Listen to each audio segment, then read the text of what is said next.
Witam serdecznie i zapraszam do wysłuchania konferencji na temat... Je vous salue bien cordialement en vous invitant à écouter une conférence sur le rôle de la maison familiale d'Hélène Kowalska, future sainte sœur Faustine, dans l'éveil de sa confiance en Dieu et de charité envers les autres. En disant plus simplement, nous allons voir que la mission que sainte sœur Faustine devait accomplir avait commencé dans sa maison familiale. Déjà à Głogowiec, son village natal, Dieu a commencé à préparer cette petite fille, Hélène Kowalska, à une grande tâche, à remplir une mission de rappeler au monde cette vérité éternelle que Dieu est miséricordieux. Pourquoi commençons-nous par la confiance en Dieu et la charité envers les autres? Comme un oiseau qui a besoin de 2 ailes pour voler, tout être humain, pour être élevé vers Dieu, a besoin de lui faire confiance et de pratiquer la charité envers les autres. Ces 2 attitudes, la confiance envers Dieu et la charité envers les autres, mesurent notre vénération authentique de la divine miséricorde. Les conditions dans lesquelles vivait la future sainte Faustine étaient favorables pour former ces 2 attitudes. Dieu a choisi justement la maison des Kowalski afin que la petite fille, Hélène Kowalska, future apôtre de la divine miséricorde, puisse préparer dans son cœur un terrain propice pour mener sa mission. Lors de cette conférence, j'aimerais démontrer l'importance du milieu familial dans la formation spirituelle, morale et intellectuelle des enfants. Cette rencontre ne sera pas un cours académique concernant la pédagogie ou la psychologie. Je voulais partager avec vous, chers auditeurs, ma réflexion personnelle, ma découverte de l'action de Dieu dans la vie de sainte sœur Faustine depuis ces années les plus tendres de la vie. La connaissance plus profonde de l'enfance de sœur Faustine nous montre très nettement l'importance de la prière en commun au sein de la famille, l'exemple personnel des parents de vivre avec Dieu, des principes de l'éducation conforme au respect des commandements de Dieu. La maison familiale en tant qu'école de confiance en Dieu et de charité envers les autres. Głogowiec, le village situé près de Łódź, en Pologne. La campagne reculée dans laquelle des nouvelles du monde entier arrivaient avec du retard. La campagne dont les habitants travaillaient dur dans les champs. Le sol n'était pas fécond.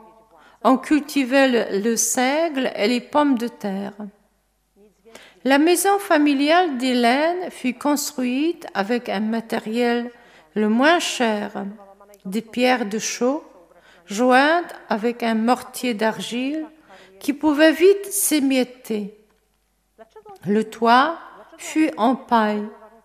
Les parents de Hélène Kowalska avaient à peine 5 hectares de terre, dont 2 hectares de prés. C'est pourquoi nourrir 10 enfants en disposant de 3 hectares de terre tenait du miracle.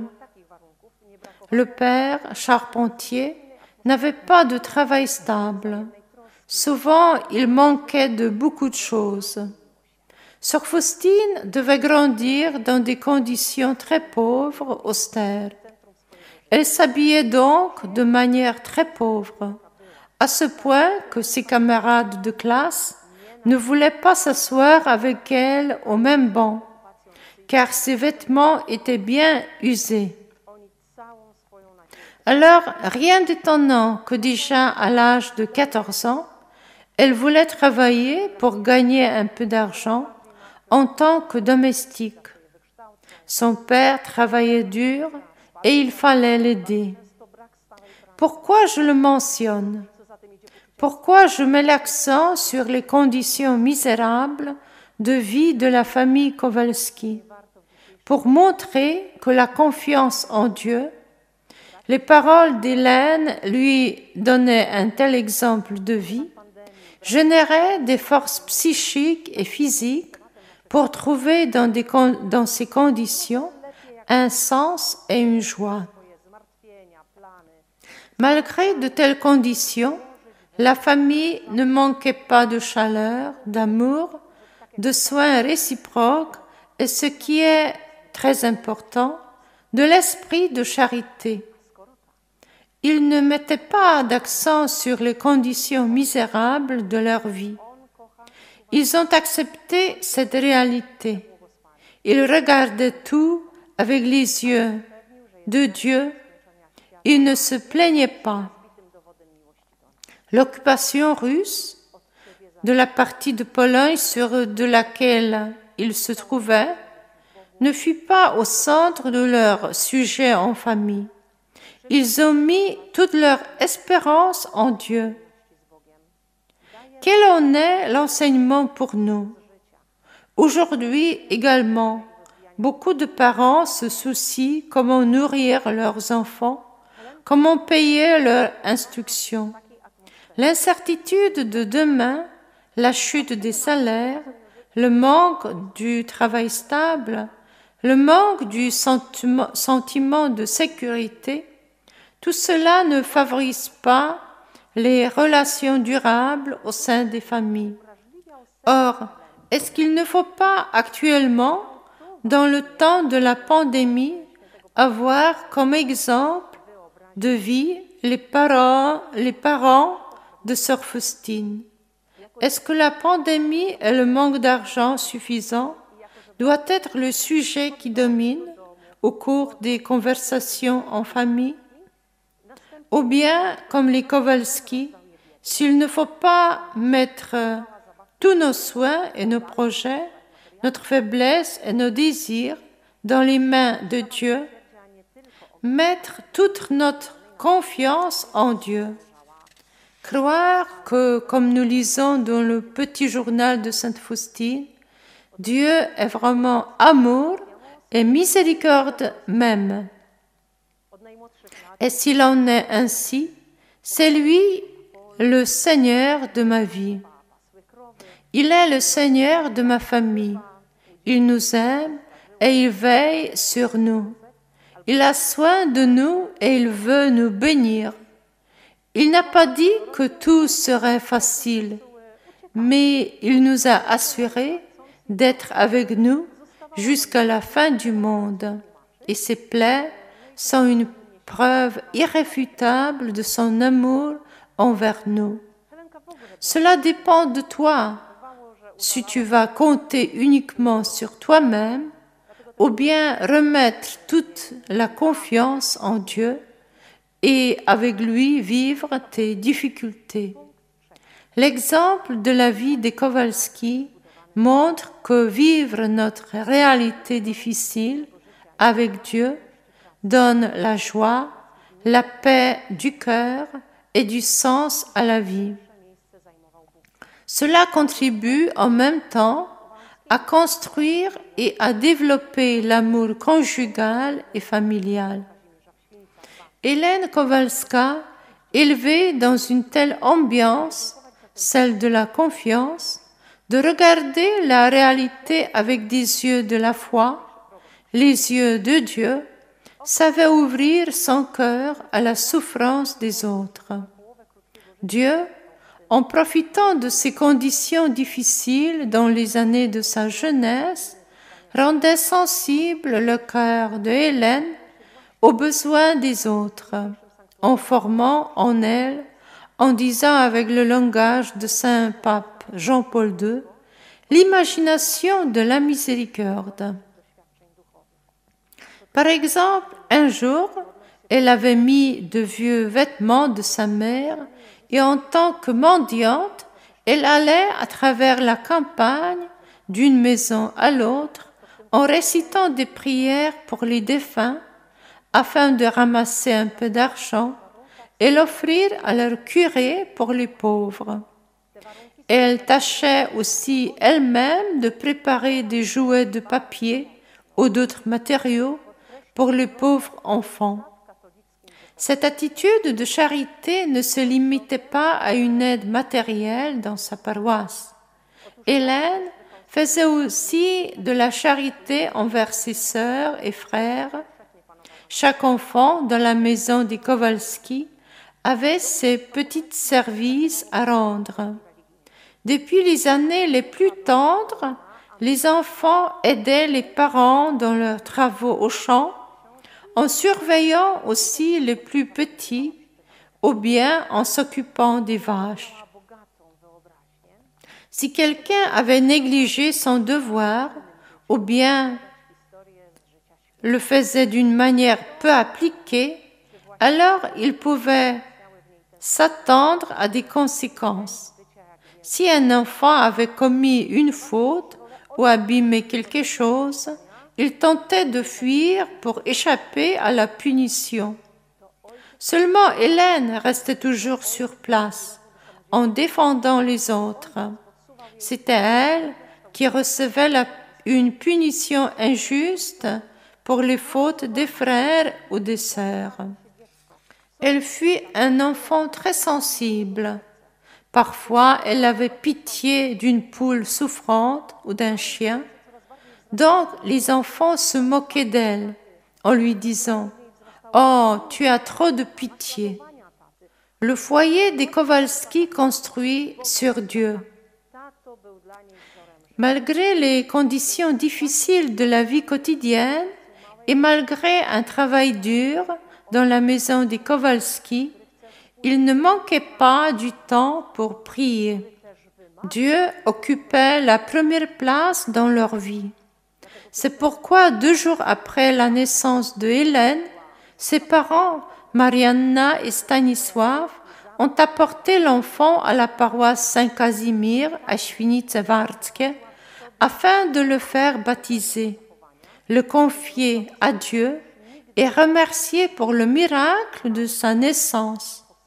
Donc, le 25 août 1905, le curé Józef Rodyński a baptisé Hélène Kowalska.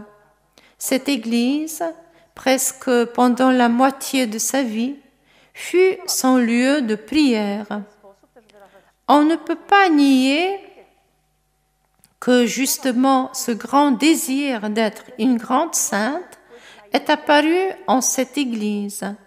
À présent, le sanctuaire de la naissance et du baptême de Sainte Faustine. D'ailleurs, en cette église, Hélène, tout d'abord en tant qu'enfant et après en tant que jeune fille, a fait l'expérience de ce premier événement spirituel. C'est ici, à l'âge de 7 ans, en priant devant le Très Saint Sacrement, elle a senti l'appel de Jésus à une vie plus parfaite, sans avoir pourtant à l'époque le concept de la vie religieuse. C'est ici, à l'âge de 9 ans, elle a reçu sa première communion. Elle pouvait donc grandir dans des conditions favorables au développement de la grâce divine. Les parents ont créé ces conditions, surtout le père. Et maintenant, j'aimerais bien souligner le rôle du père dans l'éducation catholique des enfants. Le père de Sœur Faustine savait lire et écrire, ce qui était rare à l'époque à la campagne, vu le niveau d'alphabétisme. Donc, il l'a enseigné à sa fille. Il ne manquait pas de livres religieux à la maison des Kowalski, et puisque Hélène fut une fille très douée, elle lisait et mémorisait des histoires tout en faisant son travail de bergère. Avec sa riche imagination, Elle savait raconter aux autres enfants des histoires de la vie des saints. Qui sait, peut-être ces histoires rendaient-elles en elle plus fort le désir de Dieu et sa volonté de vivre comme de grands saints. Regardons le rôle du Père dans ce processus d'augmenter le désir d'Hélène à une vie plus sainte. C'est le Père qui l'a appris à lire. C'est le Père qui a suscité en elle une lecture des textes religieux pour former son cœur et son esprit, grâce au fait que le Père lui consacrait du temps. Hélène l'aimait de plus en plus. Elle voulait être comme son papa. Elle voulait l'imiter. Elle voulait prier comme son papa. Elle voulait aimer comme papa. Lui, il était son modèle de vie. Grâce à une telle attitude de son papa, dans le cœur de la petite Hélène se formait une image de Dieu comme un père qui aime, mais qui est de même exigeant et à qui il faut obéir. Une fois, Hélène, en tant que jeune, est retournée tard d'une soirée. Donc, elle a vu son papa s'énerver. Elle était bien désolée. Elle s'est repentie à cause de son mauvais comportement et elle a résolu de ne jamais plus le faire dans l'avenir et de ne pas apporter la honte à son papa. Au contraire, elle a décidé d'apporter de la consolation et la gloire à son père. Une telle résolution témoigne d'un grand amour pour son papa. Elle ressentait que le père l'aimait d'un amour exigeant. C'est pourquoi elle voulait lui obéir afin de lui exprimer son amour et sa gratitude. Cette attitude, déjà imprimée dans son enfance, aurait une grande influence sur la qualité de sa vie religieuse, sur la manière d'accueillir dans sa vie religieuse le Dieu Père aimant. Qui penserait que le rôle du Père dans l'éducation de l'enfant est tellement important? Dans la maison des Kowalski, il y a eu un petit autel, une petite croix et de petites statues du Sacré-Cœur de Jésus et du Cœur immaculé de Marie, qui ont été apportées par le Père à l'occasion de son pèlerinage à Częstochowa. Dans la soirée, les parents et les enfants se réunissaient auprès de ce petit autel afin de prier. Une telle prière en commun construisait des liens entre eux. Les parents devenaient de plus en plus un modèle, comment vivre, comment croire. Ils priaient aussi dans la matinée. Dès l'aube, Stanisław chantait à haute voix les petites sœurs de l'Immaculée Conception de la Vierge Marie, ou bien un autre chant qui louait Dieu avec le jour, qui commençait par les paroles « Quand l'aube se lève », et dans le carême des Lamentations, le chant qui raconte la passion du Christ, chanté jusqu'à nos jours dans les églises en Pologne. Hélène apprenait de cette manière que le temps appartient à Dieu, que chaque jour est une grâce, que cela vaut la peine depuis le matin confier à Dieu notre journée et dans la soirée remercier pour le jour qui va se terminer. Sûrement en Hélène, il y a eu une conviction que si papa prie, alors Dieu doit exister. Si le papa commence la matinée avec Dieu, c'est-à-dire que Dieu est quelqu'un important. que cela vaut la peine de l'aimer et de lui consacrer du temps.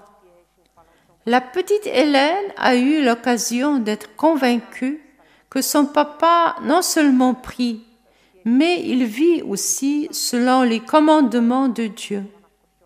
Une fois, quand son frère a cueilli de petites branches de l'arbre de leur voisin, il a été sévèrement puni par le Père.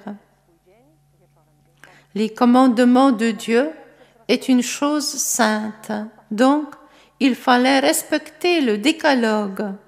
De cette manière, Hélène a bien appris que la vie de la foi devait être confirmée par des actes. Dans l'avenir, elle va comprendre que la confiance en Dieu, c'est justement accomplir la volonté de Dieu qui se trouve dans les commandements divins et dans les devoirs d'État. Les parents d'Hélène accomplissaient très consciencieusement leurs devoirs. Il était travailleur, plein de dévouement.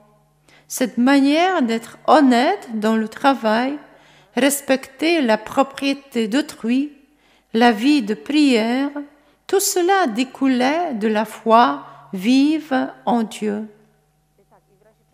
Les Kowalski étaient des catholiques ordinaires, comme avait dit le curé de la paroisse.